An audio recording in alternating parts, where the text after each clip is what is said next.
Hello, everyone.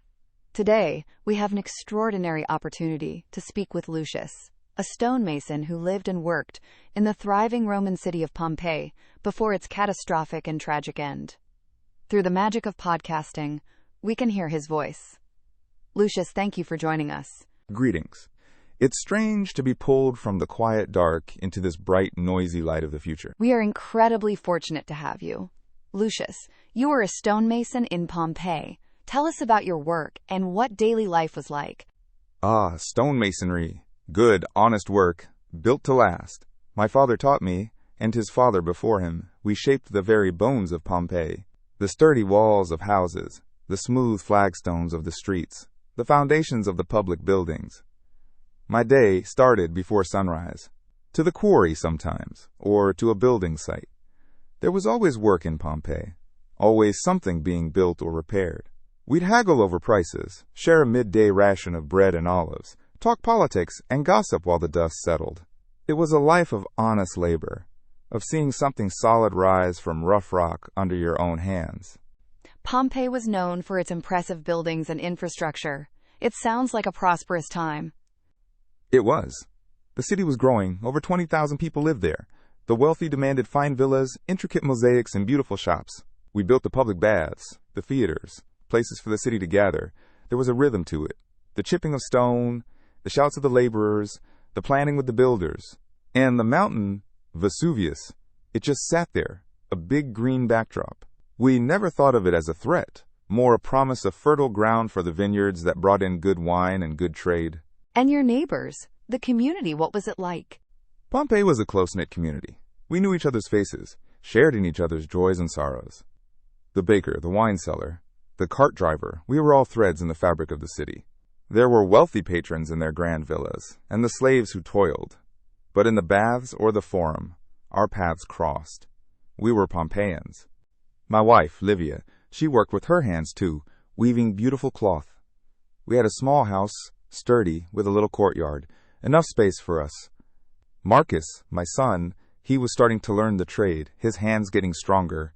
My daughter Clara, the youngest, would bring me water at the site sometimes, her face smudged with dust, a smile that could melt stone. We weren't rich patrons, but we had enough. Food on the table, a roof over our heads, and each other. That's wealth, isn't it? It certainly is. Speaking of Vesuvius, historical records exist through letters written by Pliny the Younger. Pliny was a Roman lawyer, author, magistrate, and an eyewitness to the eruption. These letters are the only surviving first-hand accounts of the eruption and the subsequent chaos it created. He described that the mountain had been quiet for centuries, leading to a false sense of security among the residents. There had been earthquakes, notably a strong one 17 years prior, in 62 AD, which caused significant damage, but life largely returned to normal. Were these tremors a common occurrence? The earth grumbled sometimes, yes. The quake you mentioned, that was a bad one. Shook the city hard, knocked down walls we had to rebuild. We saw it as the earth settling, perhaps the gods showing their displeasure briefly. We were used to it. It was just the way things were. We repaired, we rebuilt. Life went on. You don't abandon your home and your livelihood for a bit of shaking. I understand. Now, Lucius, let's turn to that terrible day. Pliny describes the eruption beginning around midday. Can you tell us what you first saw? It wasn't like the usual tremors that morning. It was different. There was a deep, guttural roar from the mountain. It felt unnatural. Then, looking up, the sky, it was like the mountain was coughing out the darkest smoke you ever saw. It rose so high, spreading out at the top like the umbrella pines on the hillsides. Then, things started to fall. What was falling? A cloud began to rise from Vesuvius, a dark, ominous shape, like a giant pine tree. It billowed upwards, darker and darker, blocking the sun. Then ash began to fall, not like the gentle dust of summer, but coarse and gritty. What was that like? Not rain. Not even ash at first, but lighter stones, like pebbles, then bigger ones, pumice. We could hear the stones crashing on the street and roofs collapsing under their weight. White at first, then gray. It was confusing. The sky was getting dark, darker than the deepest night. Even though it was midday, you couldn't see your hand in front of your face. And the air, it became thick, choky. It burned to breathe. Pliny describes a dark and dreadful cloud that descended from the sky. Geologists now understand this as the eruptive column collapsing, leading to the deadly pyroclastic surges and flows. These were fast-moving currents of superheated gas and volcanic material, far more lethal than the falling ash. What were people's reactions as this was happening? Fear at first, then confusion. People were shouting, screaming. Panic, pure panic. Some ran into the streets, looking to the mountain. Others, like my family and I, huddled indoors, hoping it would pass. We went to the strongest part of the house. We held each other. Livia, Marcus, Clara, and I. We prayed to the gods. But the ash kept falling, thicker and thicker. It was like a dark, warm snow. When did you realize that Pompeii may not survive? When the air grew thick, and it became difficult to breathe. The smell was sulfurous and choking. And then came the heat. A searing, all-consuming heat that swept through the city with incredible speed. There was a horrific roar, a sound that I can still hear. What were you thinking as this was happening? Fear. For Livia, for the children. Was this the end? Had we angered the gods so terribly? The heat was inescapable, unbearable, like being thrust into a furnace. You could feel your skin and lungs burning. The air itself seemed to ignite. It was terrifying. I was holding my family, just holding them close. Hoping, I don't know what we hoped for. A miracle? A swift end? And then? There was a final rush of heat and darkness. A sense of being overwhelmed.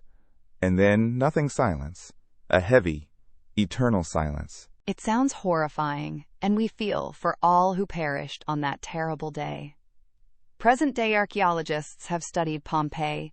The layers of ash and pumice reveal the different phases of the two-day eruption, from the initial ashfall to the devastating pyroclastic surges that engulfed the city on the second day. It was those surges, traveling at immense speeds up to 450 miles per hour, and with extreme temperatures as high as 500 degrees Celsius, that tragically destroyed Pompeii, killing over 2,000 people. Most died from asphyxiation by inhaling toxic volcanic gases and ash during the eruption. The city was buried under 4 to 6 meters of volcanic debris. It remained hidden for over 1,600 years. 1,600 years buried. Our lives, our city, just gone. Buried, but in a way, preserved. The ash captured the forms of everything it covered, including people. When excavators later found voids in the hardened ash, they filled them with plaster, creating casts that show the final positions and moments of those who perished. It is a haunting and powerful connection to the past. Our shapes, in the stones I used to work. I had hoped to leave behind buildings, not hollow spaces where we once stood. But those casts, and the remarkably preserved city itself, have enabled us to understand much about the Roman lifestyle. We see your homes, your tools, and even remnants of food and paintings on the walls. Today's Pompeii is a window into your world. So our end became the beginning of understanding us? It is a strange twist of fate. I wish our story had a happier ending. Your story, and the story of Pompeii, is a powerful reminder of nature's force and the fragility of life. Today, visitors from all over the world come to visit Pompeii and learn its history.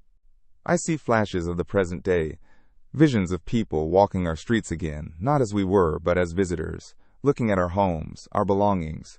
It is strange, like ghosts wandering through their own past. It is a way of honoring your lives, of learning from the past. Your story is a tragedy, but it is also a story of a vibrant community, a testament to human resilience in building a life while in the shadow of a powerful force of nature. Your legacy is not just in the buildings you shaped, but in the vivid pictures of Roman life that you described. Thanks for taking us back to life in Pompeii and what happened on that tragic day. And thank you for giving me the opportunity to share my story. May the earth be quiet for your cities, and may you never know the darkness that falls from the sky.